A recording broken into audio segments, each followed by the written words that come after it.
Rotating electrical machinery is a part of much military equipment.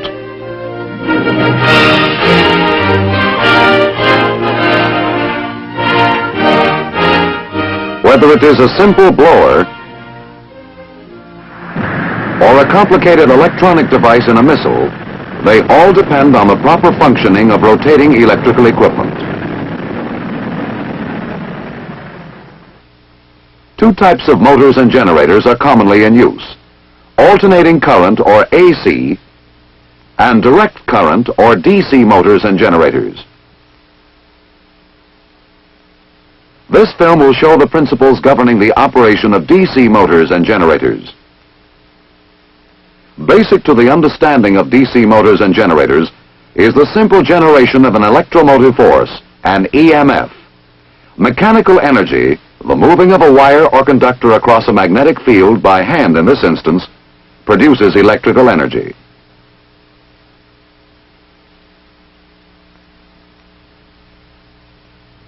The magnetic field is composed of lines of force.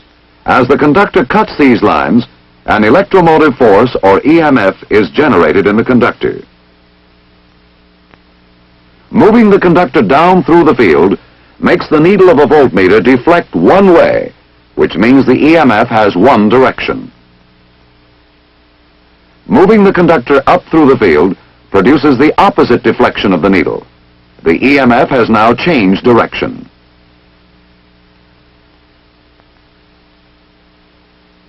Moving the conductor back and forth with the field does not make the needle of the voltmeter deflect.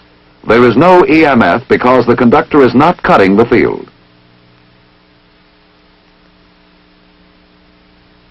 To illustrate the direction of current flow, the conventional symbols will be used. Current flowing in a conductor away from us is represented by a cross, toward us by a dot. However, moving a conductor in and out of the field in this straight reciprocal fashion is awkward and impractical.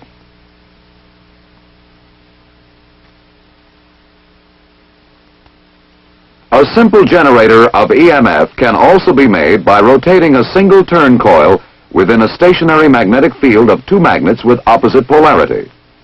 The loop now, in effect, becomes two conductors because both the top and bottom sections cut magnetic lines during rotation.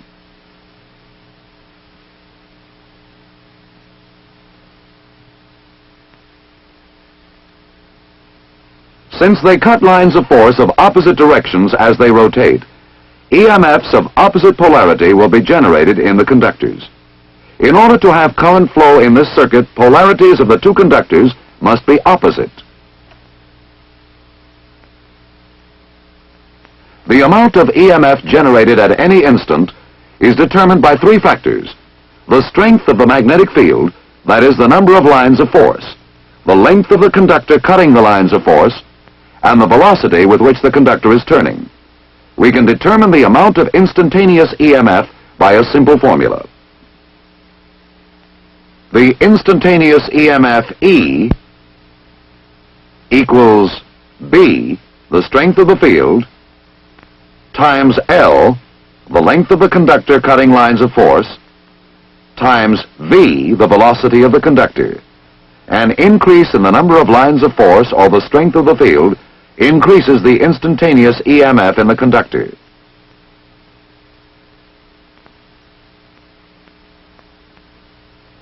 Increases in the length of the conductor cutting lines also increases the EMF. And finally, the greater the velocity of the conductor, the greater the EMF. This formula assumes conductor motion in a straight line, that is to say, cutting the same number of lines for each increment of its motion. But the conductor in an actual machine is not moving in a straight line, but rotating.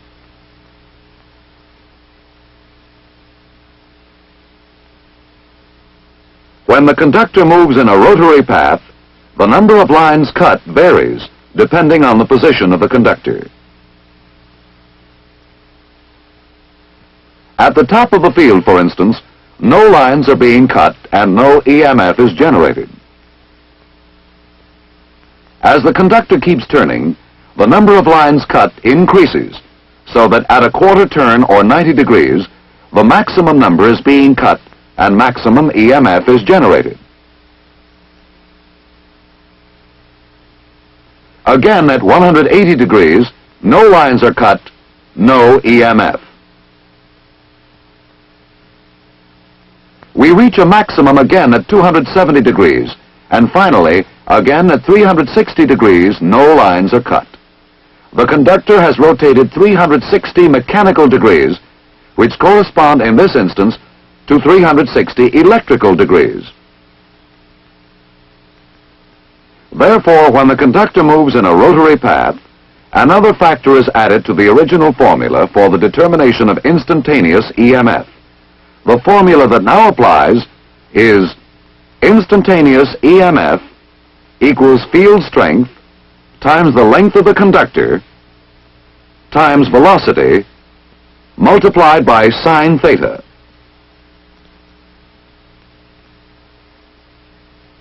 Theta is the angle formed by the flux line and the motion of the conductor. The number of lines cut and the amount of EMF generated is proportional to the sine of the angle formed by the magnetic lines with the conductor motion.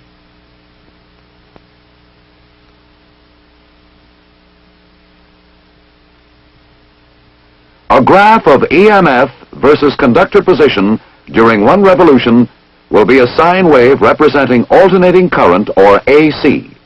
All rotary generators produce AC internally.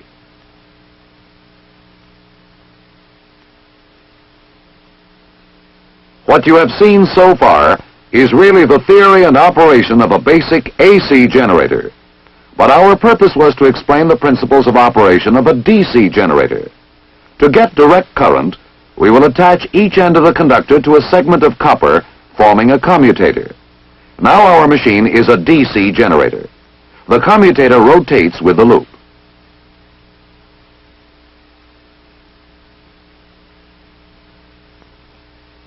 Stationary contacts, carbon brushes, ride on the commutator segments. They provide a means of connecting a meter or any other load to the generator.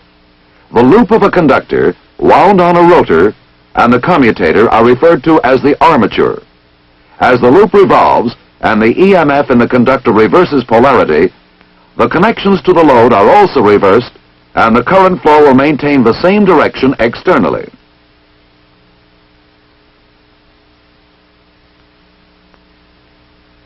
Represented graphically, the output amplitude still varies. The DC is in the form of pulses. It is a pulsating direct current, or PDC. The pulsation from 0 to maximum, twice for each revolution of the loop, is called ripple.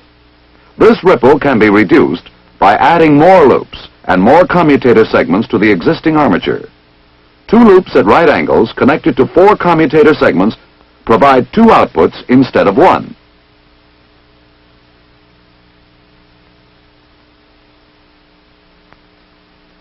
These outputs are 90 degrees displaced or apart, which combine to smooth the DC output.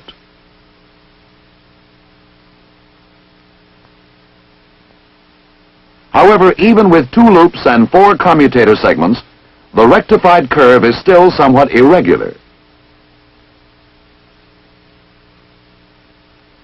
By adding magnets, we increase the number of fields cut by the armature. As we increase the number of loops and commutator segments, the variation between maximum and minimum value decreases.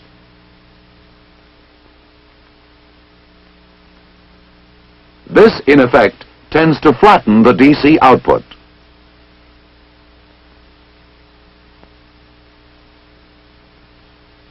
Practical DC generator armatures have a great many loops wound on a rotor.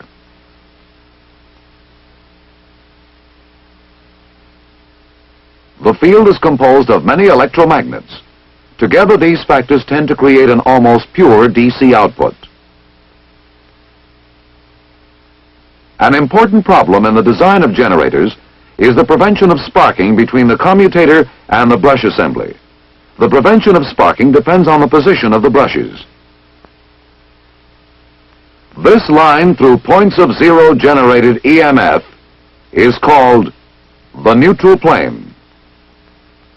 Placing the brushes in this neutral plane reduces the tendency for sparking between brushes and commutator, because during the time a brush is touching both commutator segments, there is no difference in potential between these segments.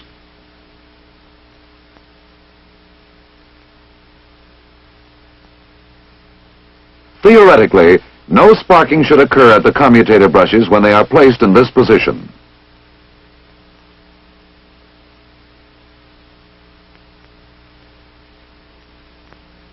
But the current flowing in the armature loops or coils sets up a magnetic field of its own.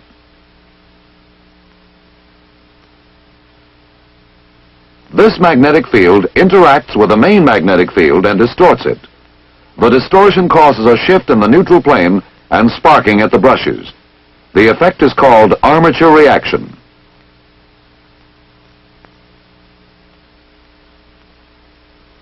Sparking may cause severe interference in nearby electronic equipment.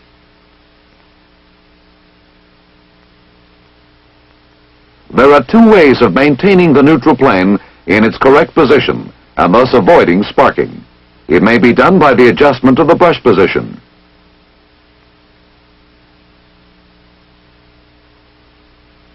The brushes are adjusted to lie in the adjusted neutral plane.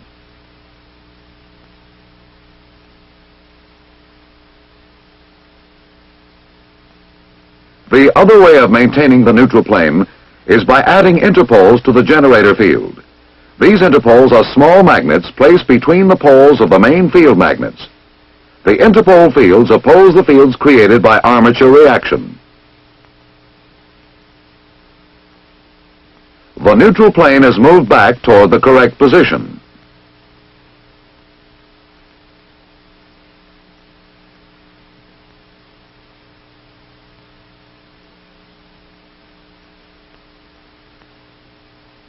In addition, to further counteract armature reaction, windings called compensating windings are sometimes placed in the main pole faces. The current in these windings is armature current flowing in opposite direction to the current in the armature conductors.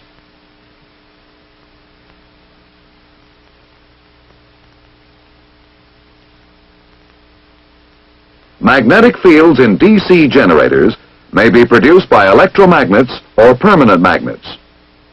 Permanent magnets are used in relatively small devices like a field telephone ringing generator. In larger generators, the field is created by electromagnets.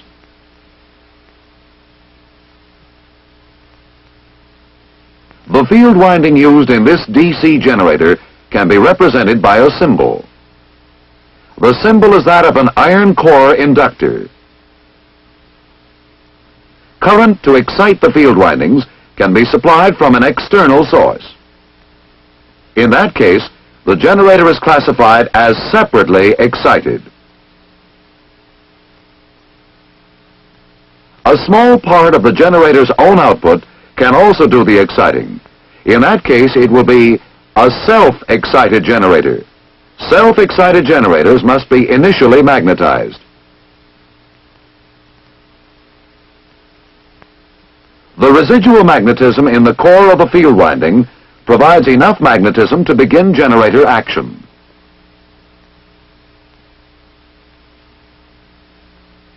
The field coil winding may be connected in several ways.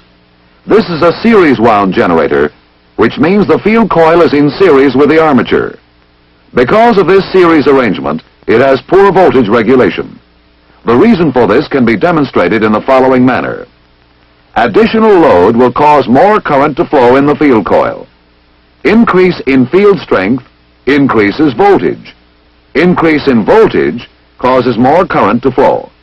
This continuing action stops only when the core is saturated.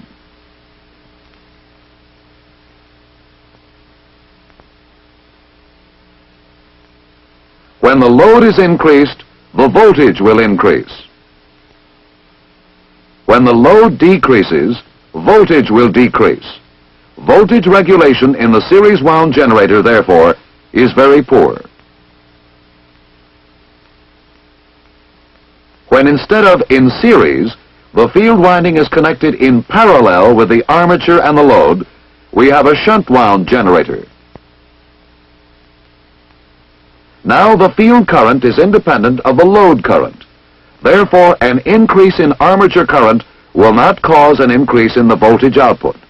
Voltage regulation here is greatly improved.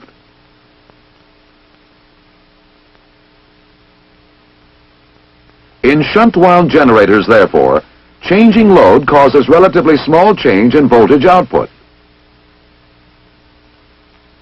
By changing the armature winding, a compound wound generator results, which combines the best features of both types, the series and the shunt wound generator. When windings are arranged so that magnetic fields oppose each other, it becomes in effect a series generator.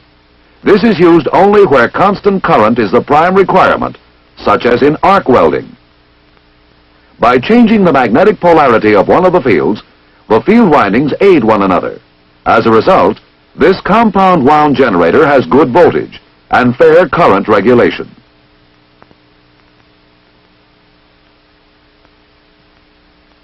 A graphic representation of generator output characteristics with terminal voltage plotted vertically and armature current horizontally would look something like this. As we have seen, in the output of the series wound generator, voltage regulation is very poor. In parallel or shunt wound generators, the voltage regulation is fairly good, but current regulation is poor. Compound wound generators offer a flat compounded output that is normally most desirable. It combines the good features of both the shunt and series wound generators and provides stable voltage output under changing loads.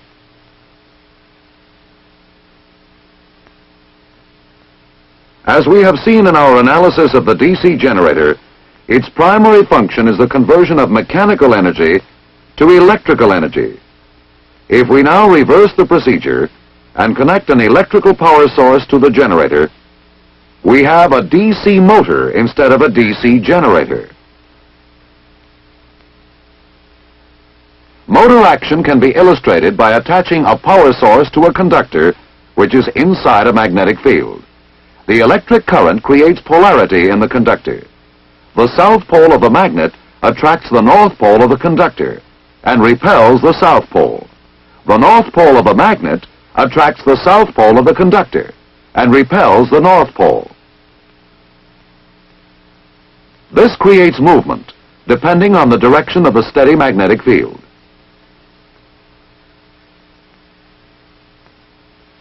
The movement also depends on the direction of the current flow through the wire.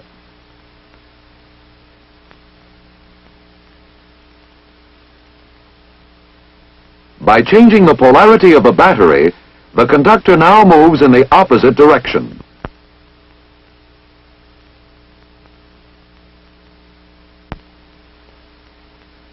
To see what really happens, let's go to a drawing again. Here, a conductor is suspended in a magnetic field. Current flow from a power source creates its own magnetic field in and around the conductor. This field around the conductor reacts with a main magnetic field to cause motion of the conductor either out of the field or into it. The arrow point indicates the direction of the current flow in the conductor.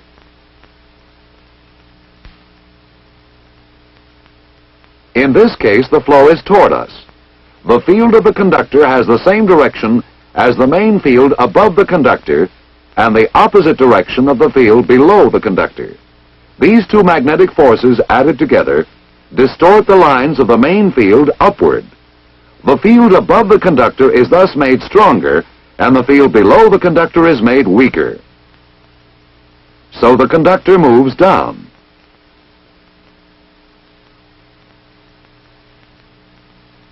Conversely, when current flows in the opposite direction, that is to say, away from us, the field of the conductor opposes the main field above the conductor. This aids the main field below the conductor, distorting the lines down. The field below the conductor is thus made stronger, while the field above the conductor is made relatively weaker. This forces the conductor to move up. With this basic principle of motor action understood, we can now examine the DC motor. The basic DC motor, like the DC generator, consists of a pair of magnetic poles, an armature made up of a single turn loop, a commutator, and a brush assembly. As we have seen, a conductor in a magnetic field will move when a voltage is applied to it. With a voltage applied, and the magnetic field and current flow as shown, the right conductor will be pushed down, while the left one is pushed up. Since the forces on each conductor are now in exact balance, there will be no more motion.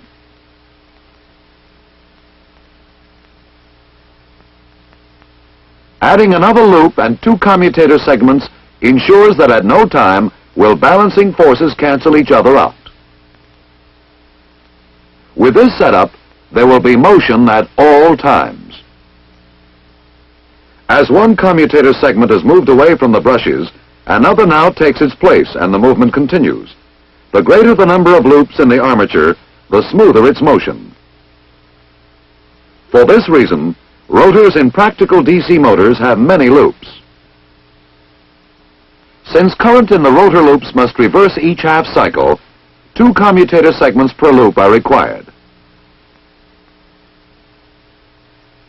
Here in the motor, as in the DC generator, there is a neutral plane. The interaction of the conductor fields on the main field causes this neutral plane to shift and sparking to occur when a load is added.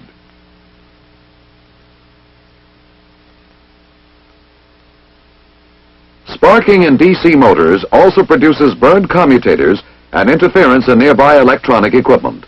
This sparking can be prevented in one of two ways. One is by the adjustment of the brush position. The brushes are moved until they lie in the adjusted neutral plane. In the motor, as in the generator, small interpoles between the poles of the main magnets are also used to eliminate the shift of the neutral plane. These interpole fields tend to oppose the fields created by armature reaction. The neutral plane is moved back toward its correct position. Also aiding are compensating windings, which carry armature current in the opposite direction to the current in the armature conductors. The neutral plane is thus maintained in its proper position.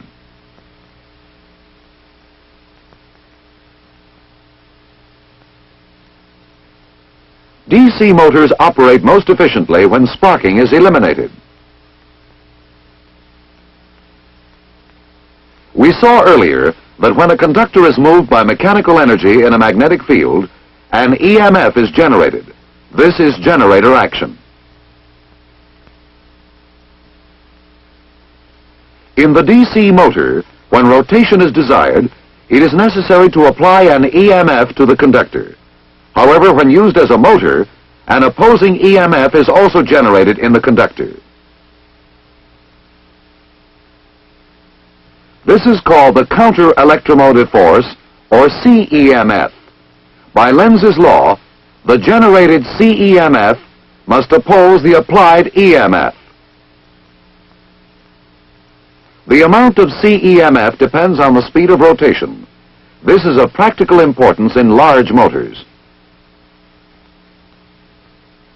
When starting large motors, the problem exists of limiting current through the rotor windings until a CEMF can be built up. If the full current is applied before the CEMF develops, it may burn out the rotor windings. Starting boxes are used with DC motors in order to avoid this application of current before the CEMF is built up.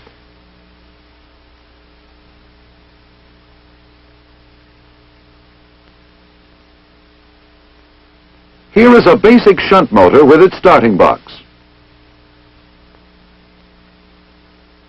In the starting position, the circuit to the rotor windings is closed through a series of large resistance coils. As the lever of the switch is moved, rotor speed and CEMF build up gradually, and the resistance coils are subsequently cut out until running speed has been reached. The lever is held in the fully open position by an electromagnet. If for any reason the power should fail or the field coil open, the electromagnet becomes de-energized and the lever is returned to the starting position by spring action.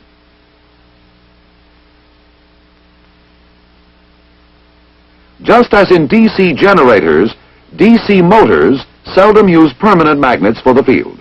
Instead, electromagnets are used. Like with a DC generator, field windings are constructed in several ways. Each type of winding has special characteristics, special values, and specific uses. The series wound motor has good starting torque or turning force.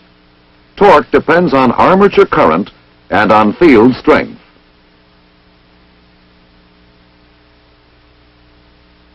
Since field strength is proportional to current, the high starting current before CEMF is developed affects torque as the square of the current. The motor begins to turn, attempting to develop enough CEMF to completely oppose the applied EMF. The load prevents this, acting to control the speed of the motor. But if the load is suddenly removed, like in the case of a broken belt, the motor will build up speed trying to develop more CEMF until it destroys itself.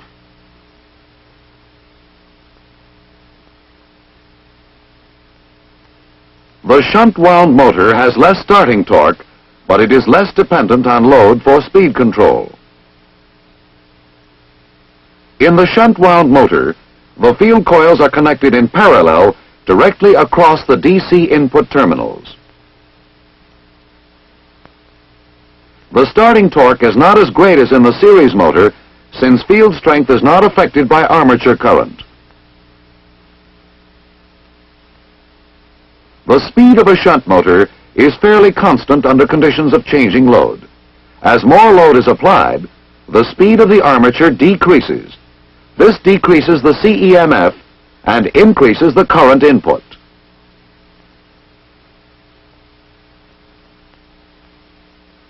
The increase in current input boosts the coupling between the field and armature and increases the torque, causing the motor to resume approximate running speed. A sudden reduction in load will not damage the motor because the field current is independent of rotor current in the shunt-wound motor. The desirable characteristics of both the series and shunt-wound motors can be achieved in the compound-wound motor. In order to obtain good starting torque, the series field is used. When running speed has been attained, a centrifugal switch cuts out the series field and cuts in the shunt field. It is now a shunt motor and the speed regulation is good.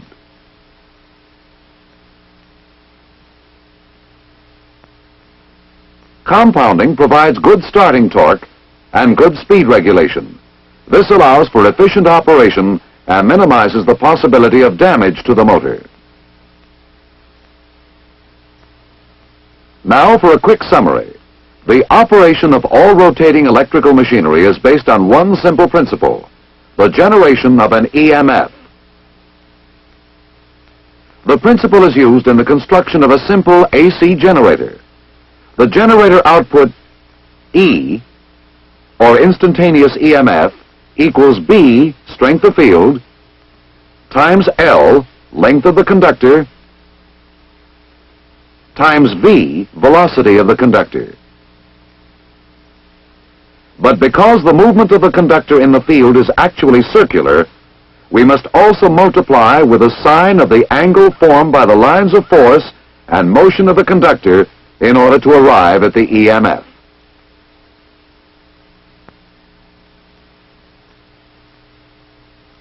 All generators are basically alternating current generators and produce AC internally.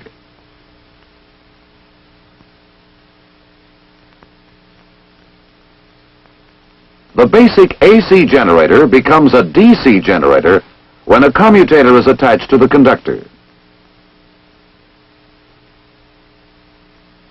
Each commutator segment rotates with its respective conductor, producing a direct current.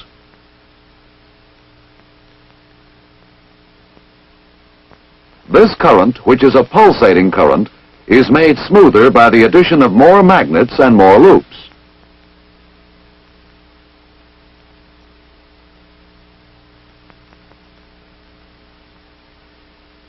Sparking in a generator is sometimes caused by a shift in the neutral plane. This can be corrected by adjusting the brush position.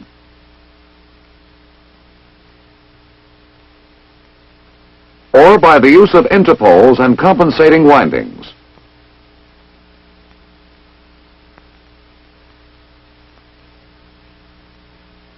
Current for field windings may be supplied from an outside source, in which case the generator will be separately excited. Or the current may be a part of the generator's own output, in which event it is called self-excited. Generator field windings are constructed in three ways. Series wound, where the field windings and the armature are in series. Shunt wound, in which the field winding is in parallel with the armature and the load. And compound wound, in which the best features of both the shunt and series wound generators are combined. Voltage regulation in the series wound generator is poor. In the shunt wound generator, voltage regulation is fairly good, but current regulation is poor. Compound wound generators provide stable voltage under changing loads. This output is normally most desirable.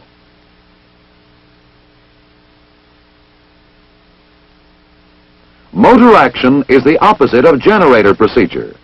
In a DC motor, voltage is applied to two or more loops in a magnetic field. This causes polarity in the loops. The interaction of this polarity with the polarity of the field makes the loops rotate. This is the basic DC motor. When the conductor of the motor is rotated by an applied EMF, it also generates a counter-electromotive force. According to Lenz's law, this generated CEMF must oppose the applied EMF. As in generators, field windings in DC motors are of three types. The series wound motor has good starting torque, but since its only governing factor is the load, the speed regulation is poor. If the load is disengaged suddenly, the motor will race to destruction. In shunt wound motors, with the field coils connected in parallel across the DC input terminals, the starting torque is not too good, but since the field current is independent of the rotor current, the speed regulation is quite good.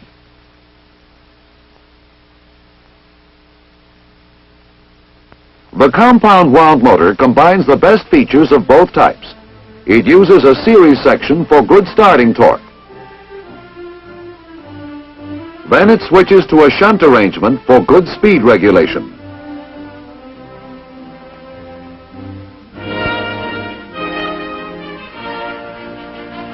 DC electrical motors and generators are at the heart of much military equipment. A proper understanding of them is therefore important.